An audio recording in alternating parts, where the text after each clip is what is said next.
vessel of fortune for the Lord Jesus Christ, sailing the seas of culture, a real heist.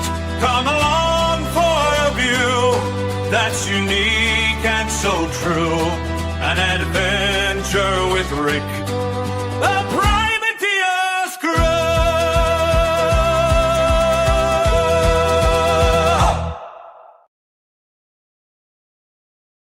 Hello, Levitical Kingdom privateers, and welcome to another Privateers Volley. So today, I know I'm a little bit early. I signed on a little bit early, but that's because I have things to talk about, and I cannot talk about those things without first letting you guys know about some things that are going on in life here, because, yeah, it's kind of crazy. Came in Saturday morning like I was going to keep editing and keep creating videos for that TV series that I'm working on, and I couldn't pull anything up. Like, literally couldn't pull anything up at all. And hopefully I'm not having technical problems here. But I couldn't pull anything up, and I went to different browsers and tried to sign in, and nothing was pulling up. And I said, okay, this is not looking good, because my computer has been having problems with latency on these live streams, and for whatever reason, right now even it's telling me that it's flashing. And I don't know why. I really don't know why, because I'm totally set up. Everything should be good to go. But anyway, hopefully you guys are getting this. So I picked up my laptop and signed in, and boom, everything popped up, and I knew right away what was going on. My desktop is not functional for that particular purpose anymore. The technology has exceeded its capabilities. I've been using Windows 7 for a long time, not wanting to update, because I understand and know Windows 7, and it gets complicated. Yeah, I don't know why I keep losing my picture. I apologize if that's getting annoying. Anyway, I'll try to do my best to move forward with this. Hopefully my camera will hold up and everything will go through like it's supposed to. But today we are talking about stewardism, the business system, and I have some things to talk about. That's why I had to get on early, because I have a class at 7 o'clock. And if I don't get this going, I might be late to that class. And that's no bueno, because I need to be there. I record it. And half of the staff. So let's get started talking about it. I want to give you a little bit of a history and talk a little bit of disclaimer talk with you. So this is something I've been working on for a long time. Those of you who have been following me for a while, you know my situation, you know where I'm coming from with this. Maybe you've listened to the God and Wrestling Connection, and you understand the calling that I'm walking in and the things that I'm trying to accomplish through professional wrestling, and specifically trying to create a Christ-centered biblical model stewardism business of professional wrestling. And it's been a very long haul. In 2004, we did our original show. And I was using a model at the time where I was incorporated in the state of Florida. And I was using a model at the time that I was shown and taught by some Christ-centered wrestling promoters. Well, needless to say, the model required banking and loans and, all those kind of things, just like a normal business does. And I knew that there had to be a better way, because when I read the scripture is pretty clear about staying away from those type of things. So I began to study and pray and learn and think and plan. And over the years, God began to give me some ideas and some thoughts and some directions to start studying. So between 2004 and 2019, there was a great learning curve that I was going through. My equipment was in Florida and I was in South Dakota. All that time, my agenda was to get the equipment up to South Dakota. And I did eventually get it up here. I think it was 2015, 16 that I finally got the equipment up here from South Dakota, from Florida. And I thought I'd just be able to take the equipment and get going, and it wasn't that easy. There was things that I still had to learn. So there was a large hiatus between the first show where I thought we were going to be doing something episodic for a very, very long time. And in 2019, I was given the freedom to go ahead and start to operate. Well, for one summer, we held shows once a month. I think we did 4 or 5 shows that summer. And while I was learning a lot, and I was trying to function in a very biblical and scripturally, sound way, I learned that what it was going to take in order to fund and run that business was much more than I could ever have assumed, because there's so many nuances to the arts and entertainment realm. So since that time, the Lord has been teaching me a lot about his realm and how his realm works as far as business goes.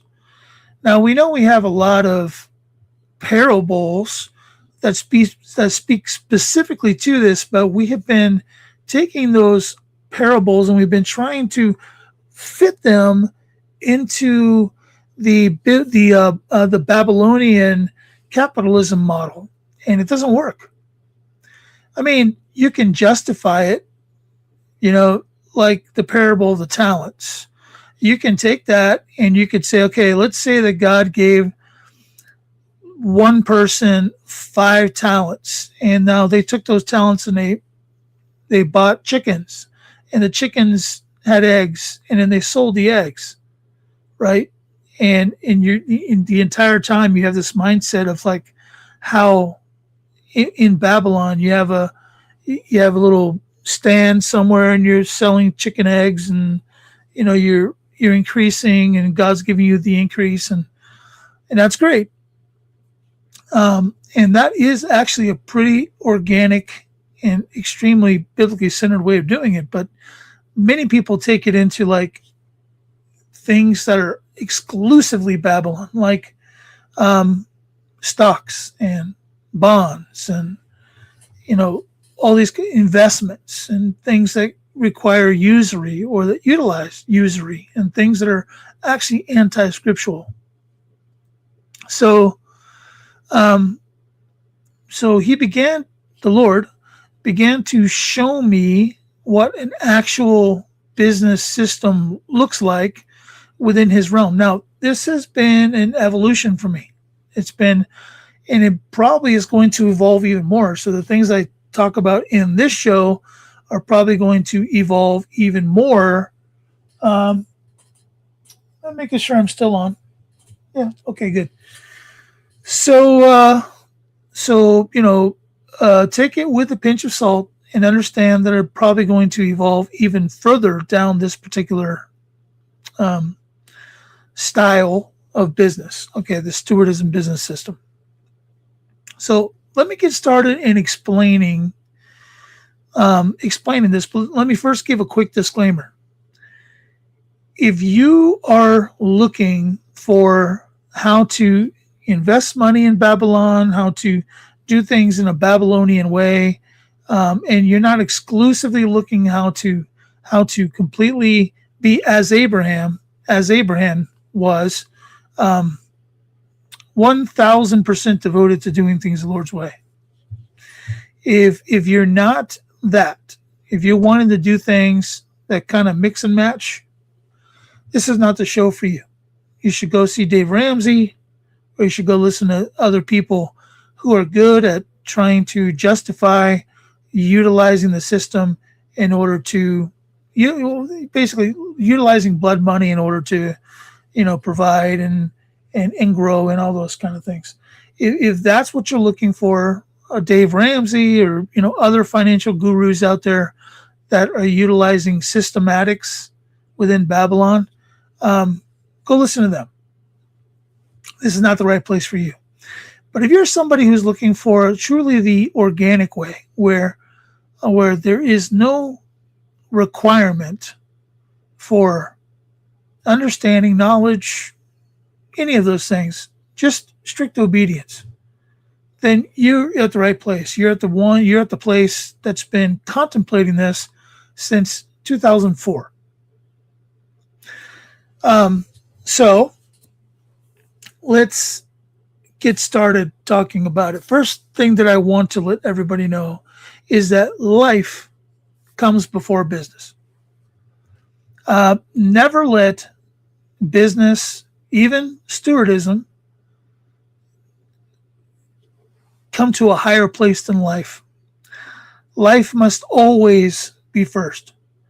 The ability to surround yourself with people who are living life and find ways of growing, learning, expanding, evolving is the most important part of stewardism. Without that, which those things often happen through family, they often happen through community and friendships. Without that, there is no stewardism business system that can happen, because everything flows out of that. Now, we're living in an age where our parents and our parents' parents and our parents' parents' parents and so on and so forth, for as long as we can probably think or count, have been doing things backwards. And because of it, we suffer the concept of opportunity. We do not see opportunities. We do not understand that opportunities are all around us, beneath us, above us, beside us. They're all over the place. We don't see the opportunity because we've been sold a false bill of goods, that the way that you enter into the commerce, business / ministry realm is through education and through working a 9-to-5 and those type of things. And then you save up and you got this little nest egg, and then you invest that nest egg into something, and you like I say, a franchise, and you move forward.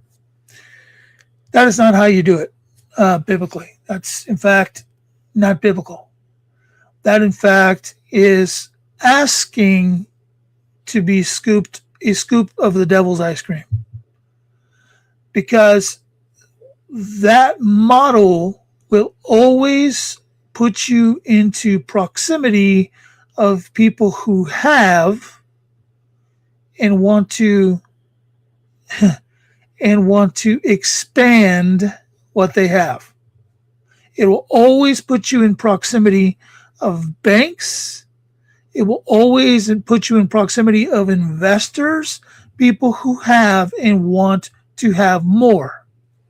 Now, there is a concept in Scripture that says that the root of all evil is the love of money. I like to define that word love, because I don't think it's I don't think that word love is how most people perceive it. Most people think that if you have some condition of liking or appreciating money, that equates to love, and you really should take a vow of poverty and you should move on, and let God, just focus on souls and forget about any kind of wealth. That's not biblical in the least. That's not scriptural in the least, not even close. Because the scriptures say that God gives and takes away. He gives the increase and he makes a decrease. Those are the two things that he's constantly impacting. That's the ebbs and flows of the ministry, the business, the thing that the Lord is going to give you. There are ebbs and flows to it. There are ups and downs. And they're not defined by a stock market. They're not defined by any other man. They're defined by your relationship with Jesus Christ. That's how they are defined. They are defined by your relationship. Your ability to be satisfied with the increase and decrease is what tells me whether you love money or not.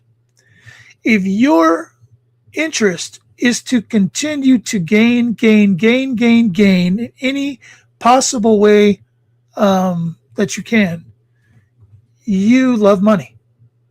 No question about it.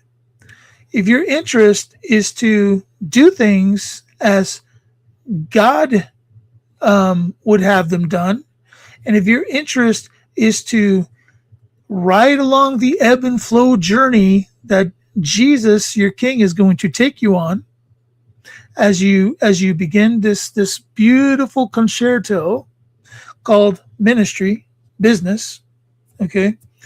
If that's what you care about, you don't love money. You love Jesus. Okay? That's the difference. The willingness to go on this ride, this journey with Jesus into increase and decrease. Okay? Job loved God. He loved him. How do we know? Because he chose to write it out. Even when he was having everything taken away, what did God do? Blessed him, enumerated, magnified more. Okay? So Job is a great example, so is Abraham. There are many examples throughout Scripture of people who have just laid it out there and chose to get on the horse of the journey that God is going to take you on as you begin to do this. But what every successful business and ministry had, that today we don't, most of us, okay, is land. Think of Job. Think of Abraham. They had land. They settled in places that God had purpose for. And God gave them an increase through that land. It did not happen through banks or stocks or investments. That's not how the increases happened. The increases happened through the land. The increases happened through the things that were connected to the land. Those are organic and real. They're not fictional like the things that we have today. The things that we have today, the markets, are fictional. We cannot gain through the markets and expect for that to be something that is observed by God as favorable. Okay? Because God doesn't control the markets. The devil controls the markets. And I'm sorry, if that blows your paradigm, I don't know what to do. Forgive me, I guess, if it blows your paradigm, but that's the truth. The devil controls the markets. And the fact that we give God credit or resentment for things that he doesn't even control. I know. There's this thing that we've been told all of our lives that God controls everything. He does, but there are things that are not his, that are controlled by others who are not there to benefit him. Okay? And we need to be aware and discerning that there are things that are not in his control. Not that he doesn't have some overall control. Of course he does. But the ebbs and flows of the stock market, God's not controlling that. That's the devil. Okay? So what I'm trying to tell you is that if we are going to align ourselves with the way that our forefathers did it, and the way that the Bible pronunciates business, ministry, you're going to need land. Now, I don't care if it's 2 or 3 acres. Okay? Because God will take what you put your feet down on. Okay?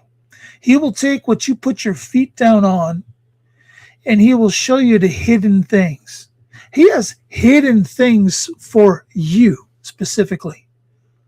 The moment that you plant your faith onto that land and you say, God, I am going to do things your way. I'm going to do them organically, and I'm going to trust that you have something for me here.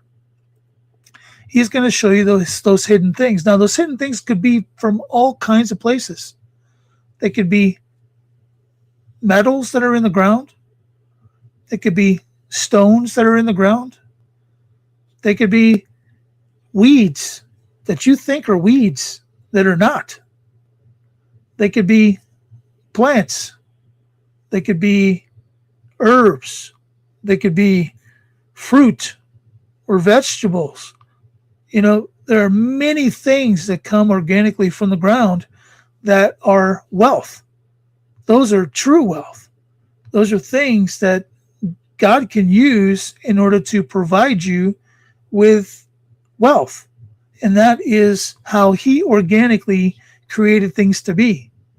When Lot's and Abraham's flocks began to intermingle, and it created tension between the two houses. What did Abraham say to Lot? Did he say, well, I'm not going to go there. He told Lot to choose a direction and to go on to the next acreage. I don't even know what it would have been called at that time, so I'm just going to call it acreage.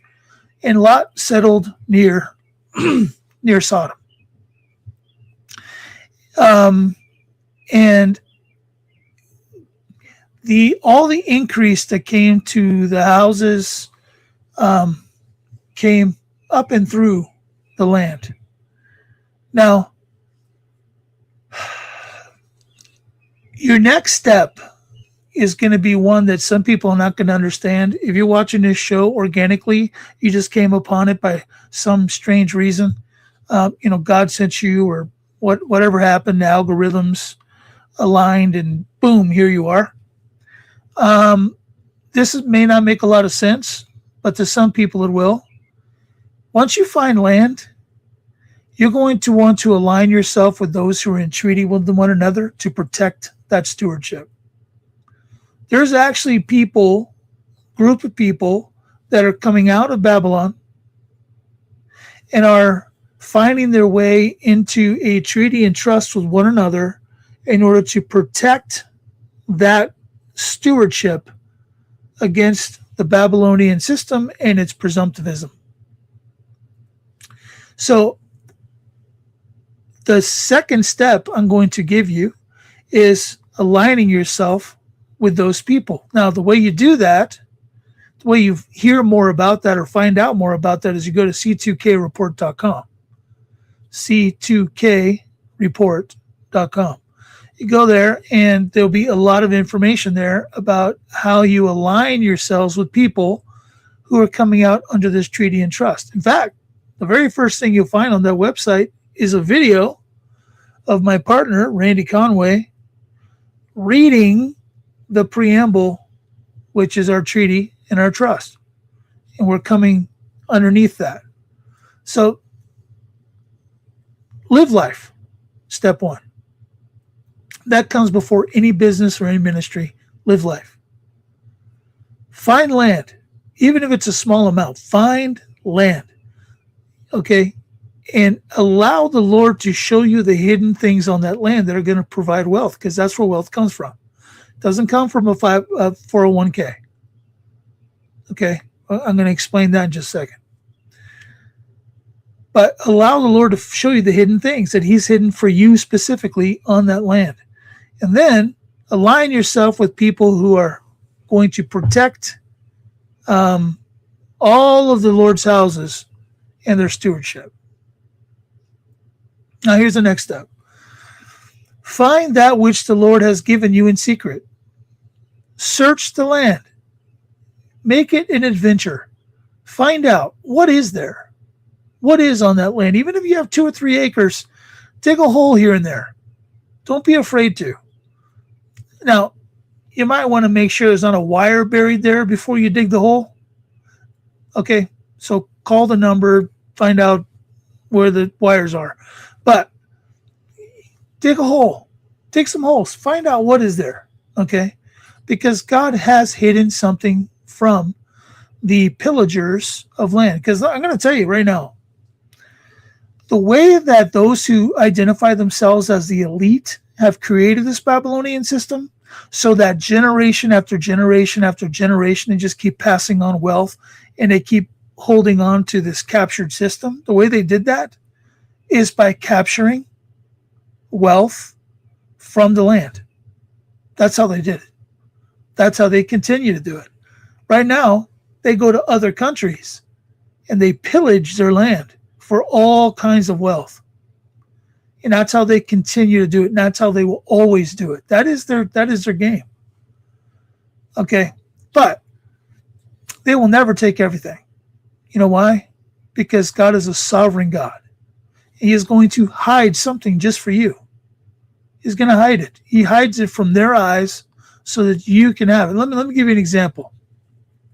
So there was a day when a certain, I'll just say the word. Like there was a day that uranium would have been a rock that they just threw away, right? Because nobody knew what it was. Everybody was like, "Oh, this is a terrible rock. Makes me sick. Go throw it away." So there was a day when that happened.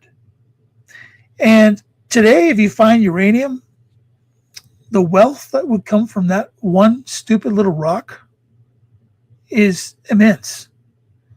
If you found like a piece of plutonium, you have no idea what kind of wealth is generated from one dumb little piece of plutonium. So don't think that the Lord hasn't provided something for you, because that is what He does.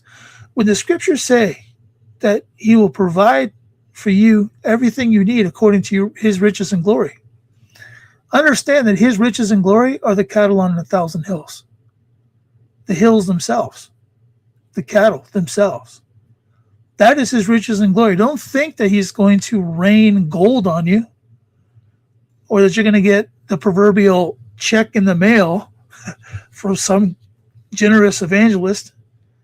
Oh, if you donate today, brother, if you donate today to my ministry, God is going to give you a 200-fold return, right?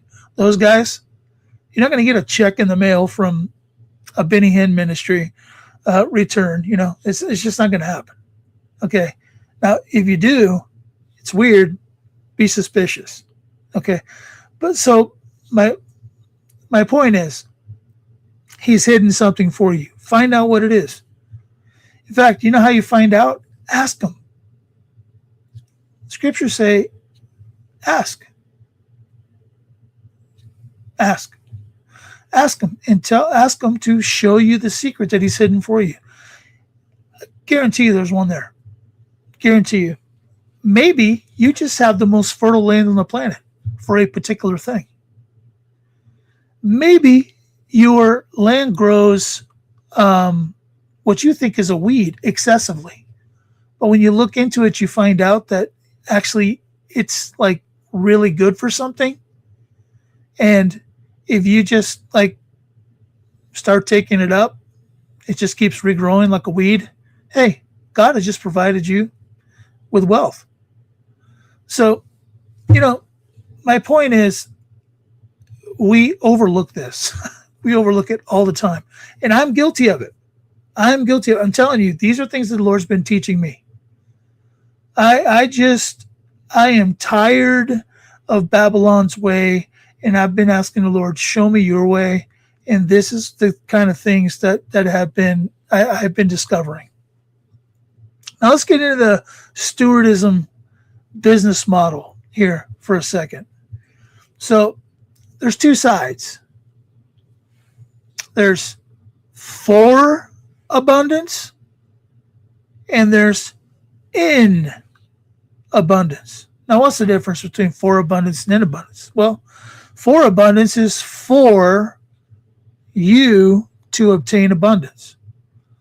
So there are things that naturally happen on the land that provide for you abundance and wealth so that you can do other things in abundance, right?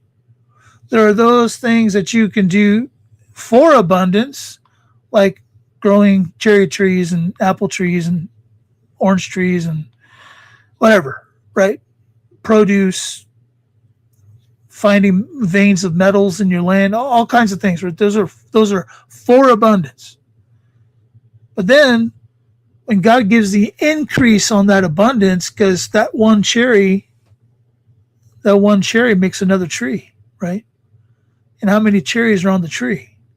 So it's like exponential growth, like the possibility for who knows what. God is capable of just exploding the exponential, wealth of your particular land. But that's, to me, the key is obedience.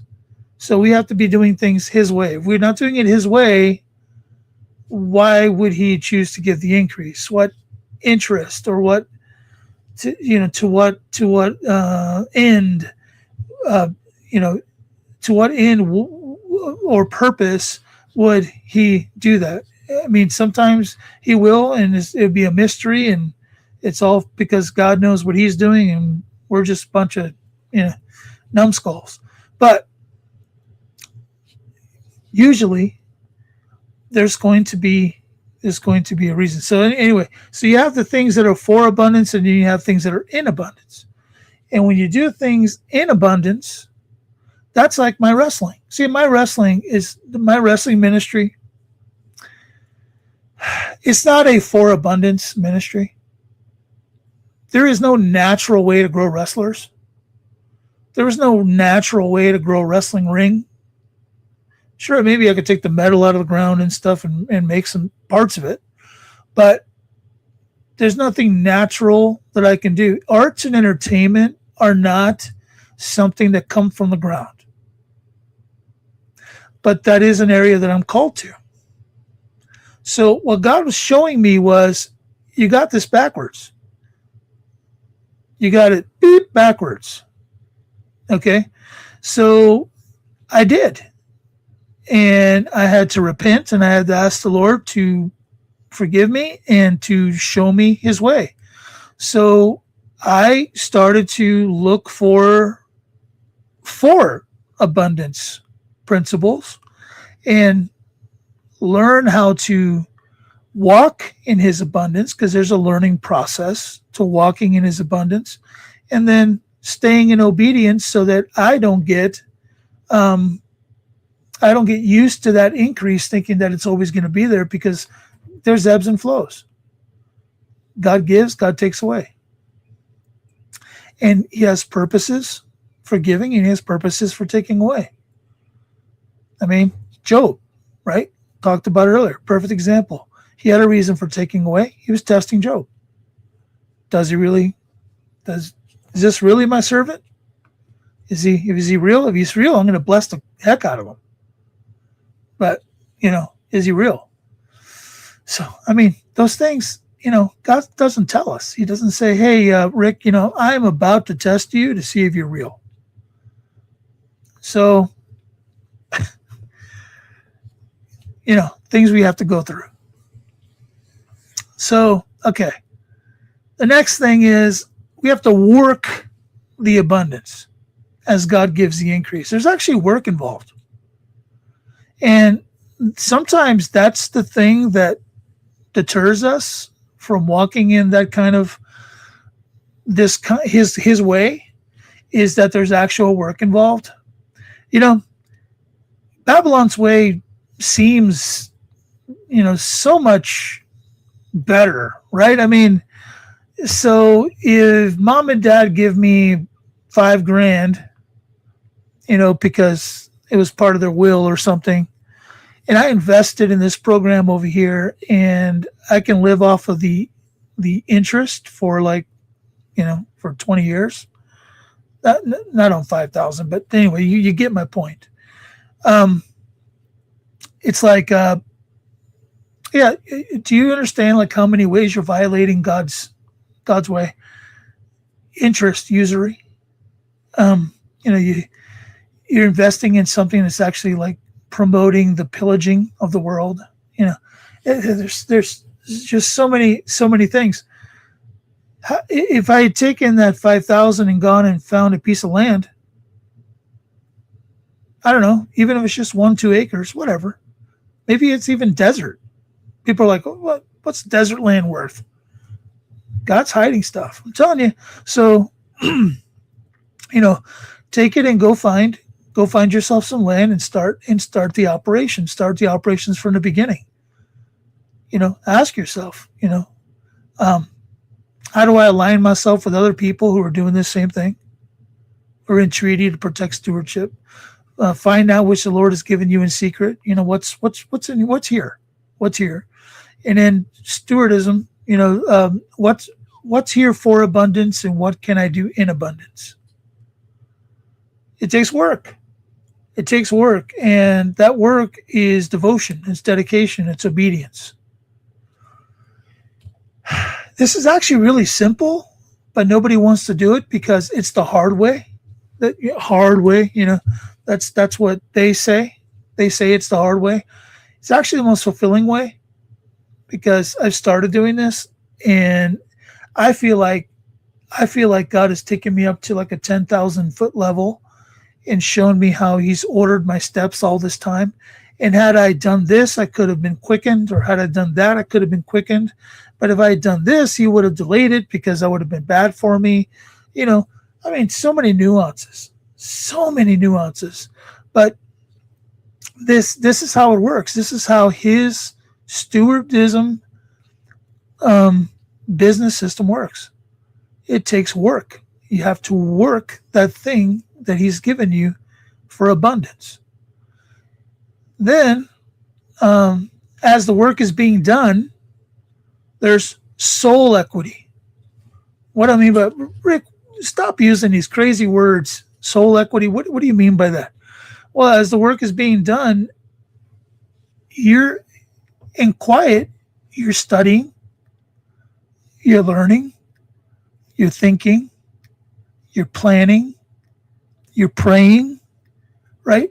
You're doing all these things in order to experience growth. And See, this is one of the things that kill us as Christians.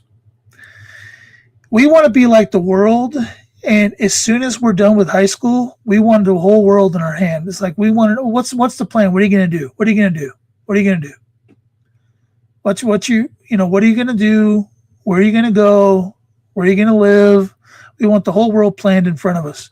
Where actually what we should do is from a time that we're able to start thinking, 7, 8 years old, we should be already in a place where we're working the land that God has given us, and we're studying and learning, thinking and planning and praying and creating a plan, with the Lord, saying, hey, you know what? Here's the abundance I'm giving you, and here's how I want you to use it. Here's the for abundance, and here's the in abundance. If we did that, think how the world would be today. I mean, I'm kind of late to this party too, so I'm preaching to the choir here. Okay, I'm really late to the party. I raised my kids not understanding this. Thankfully, 4 of my 6 are still listening, so I can teach them.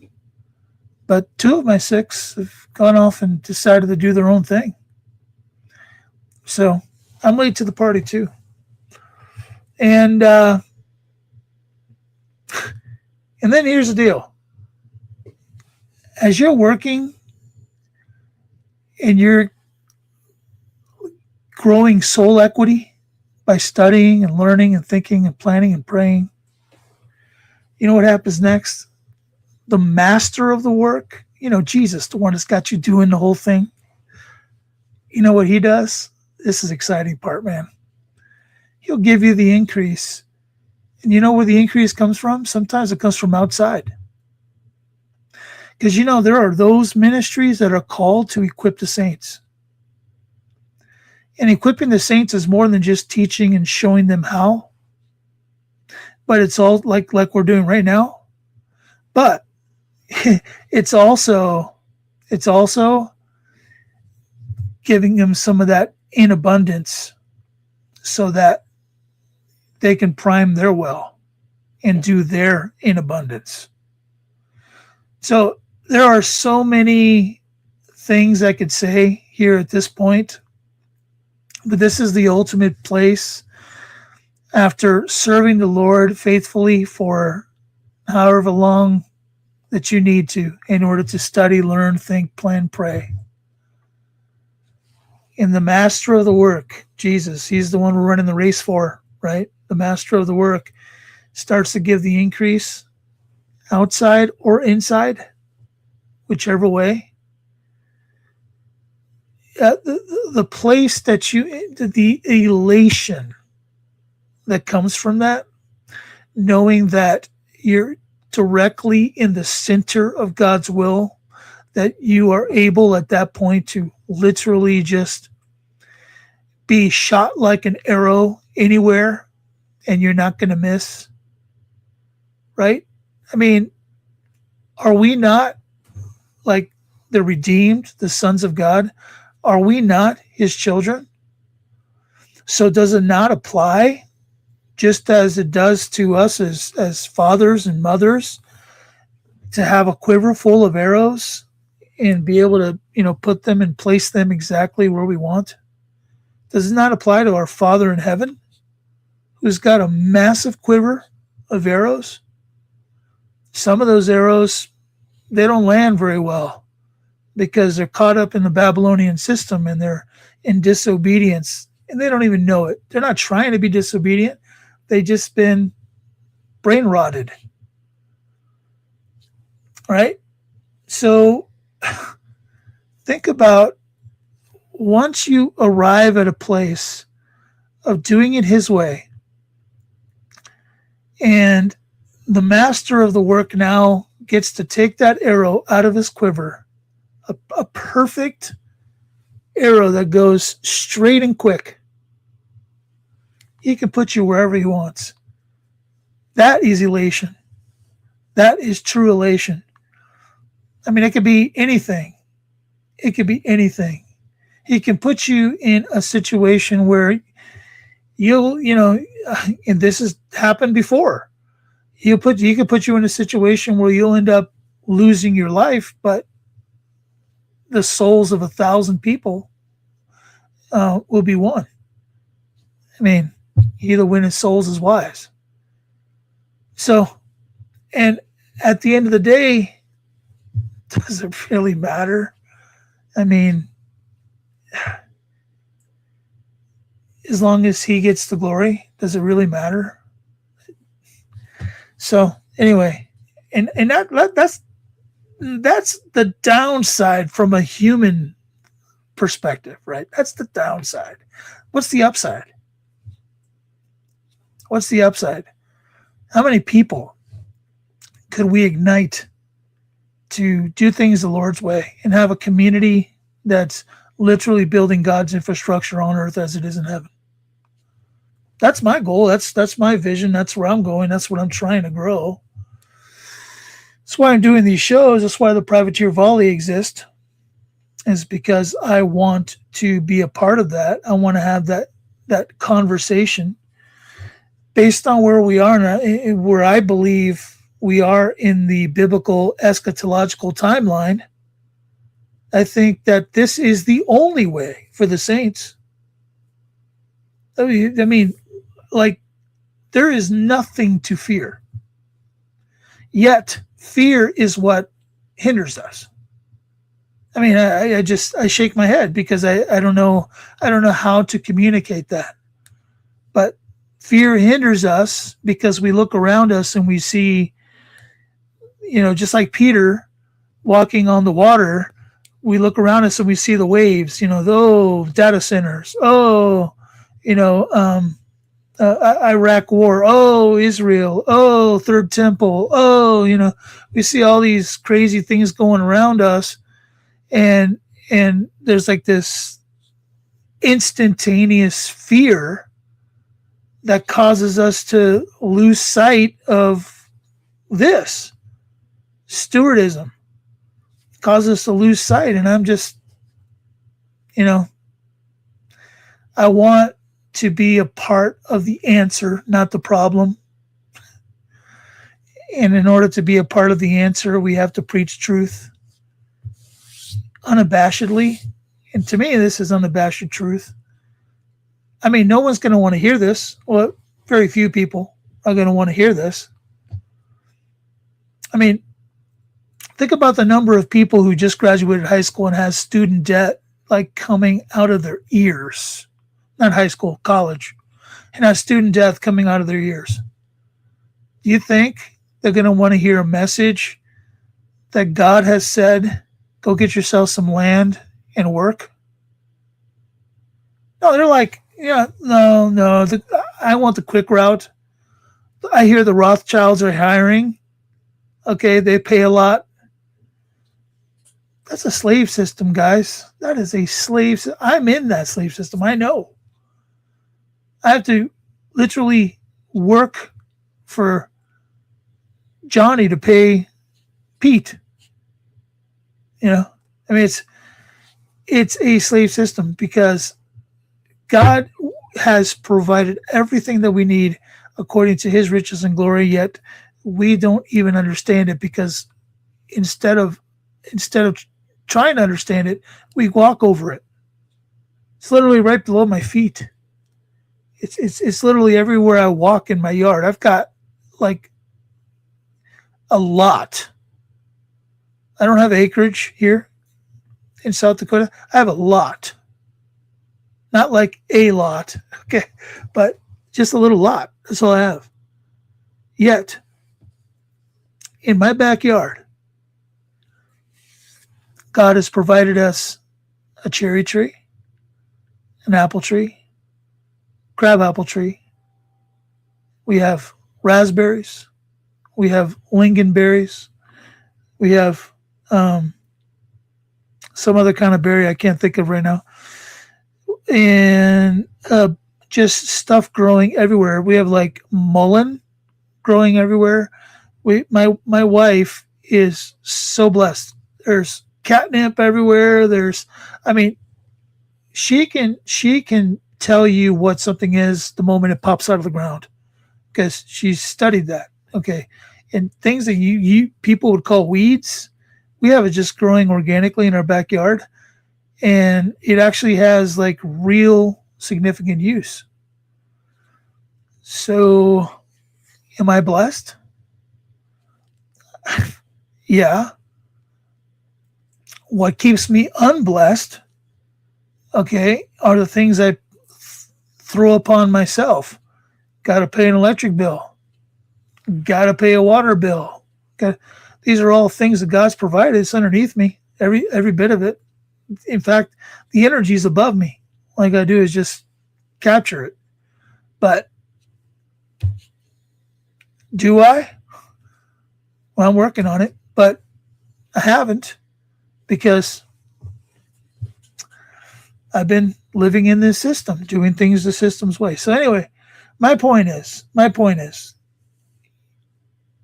you can be successful at putting together a stewardism business system model. This show shows you how simple it is. It's not difficult. But in order for it to be successful, I mentioned the second step, right, is to align yourselves with people who are in treaty to protect stewardship. It's really important. That's really, really important because the things that God has given you, Babylon has a presumption on. In fact, it's even worse than that. The land I bought in Wyoming, 41 acres in Wyoming, God's been on me for a long time with this. When anything you buy in Wyoming, 50% of the mineral rights belong to somebody else. Now, I'm going to work on that. I'm going to see what I got to do, to get those. But at the end of the day, you can see how this Babylonian system works. You can see it. It's clear. It's clear. They will put traps and covenant restrictions and everything that they can in order to hold back some of what God is hiding or some of what God has provided you right underneath your feet. And it's on purpose, man. It's on purpose because that is true abundance. That is true abundance and wealth for the ministry of the gospel of Jesus Christ. That is how we fund ourselves, is by capturing the things that God has hidden for us. And he has. I keep saying that, but it's hard for people to believe that God has hidden something for them because people in general don't actually think that God sees them. People in general don't actually think that God truly cares for them. In fact, in general, I would say most of the people that I've known in my life who identify themselves as Christians probably don't truly even believe that God is real. And I hate to say it, but it's the truth. I'm only speaking from truth. He's some far off, untouchable source to so many people. That's devastating because I don't think that's the God of Scripture. I don't think that that's the King of Scripture. So anyway, I am yapping at this point. I do want to say one more thing. The troubles that I had this past weekend, I had to redo my entire office. If I showed you a camera shot of what's in front of me, over here, I have a laptop doing the show. In front of me, I have a screen that's showing me like a write-up that I put together. Over to your right, to my left of that is my old desktop, which is only plugged in for one reason. It's because of the millions of files I have on here. So I have an array set up in front of me that's very different. Very, very different. And if you're hearing noise in the background, I apologize. It's a difficult place to be. I'm in an office kind of in the back wing of the house. So I want to quickly say I was able to get the studio for the little clips I'm making for the TV series up on my laptop. The reason I had to do all this was because I discovered that my desktop is completely outdated. I can't do new technology on there whatsoever, any form or fashion. So I'm thankful for this little laptop that I have. So I had to do some rearranging. I mean, I rearranged everything. Nothing behind me. It looks the same as it always has. But everything in front of me is completely different. So I appreciate those of you that have been, taking care of me when it comes to that series. I got to tell you guys, I spent a lot more time this weekend on it. I'm up to like 10 minutes now. Like, that's how long it takes to make these things. I'm up to 10 minutes of the 45 that I want to do one episode. So, yeah, it's going to be a while, but I appreciate everybody's help. I really, really, really do. Let me run that real quick and remind you guys of what I'm talking about, and then we'll close down the show. Hello, Levitical Kingdom Privateers. I need your help. I'm creating a TV series for Rumble about a self-governing family that discovers the systems of the world are conspiring to capture all mankind into a war against the kingdom of Jesus Christ. The immaculate photorealistic pictures I'm showing you are storyboards for this exciting story that I'm writing and directing. Today, there are opportunities through artificial intelligence to shave millions off of movie budgets. A creative team can create awesome theatrical content for nickels on the dollar. With your help, my team can develop content that can teach and inspire people to come out of Babylon. Go and buy me a coffee today to help support my studio. Thanks. So there it is. I appreciate you guys being here. You know, what's really cool is when there's actually people watching live. I see you guys. I do see you guys. And I really, really appreciate it because I almost quit doing YouTubes some time ago. I found Randy Conway and we started working together on the C2K report, and it kind of reinvigorated me. But now I'm even more reinvigorated because God's actually put something inside of me to teach a different way, and this way is like really essential to the purpose and the season that we happen to be in. So I seriously appreciate every bit of you guys' support. And what I mean by support is just like you're watching. That's amazing to me. God bless every single one of you. We will be back again probably tomorrow. Maybe instead I might do a Wednesday. But I'm going to keep doing these, and we're going to keep talking about more and more stuff as the Lord puts it on me. So blessings to you. Thank you for watching. Remember, everything that we do here at the Privateers Volley, it's all about the blood. See ya.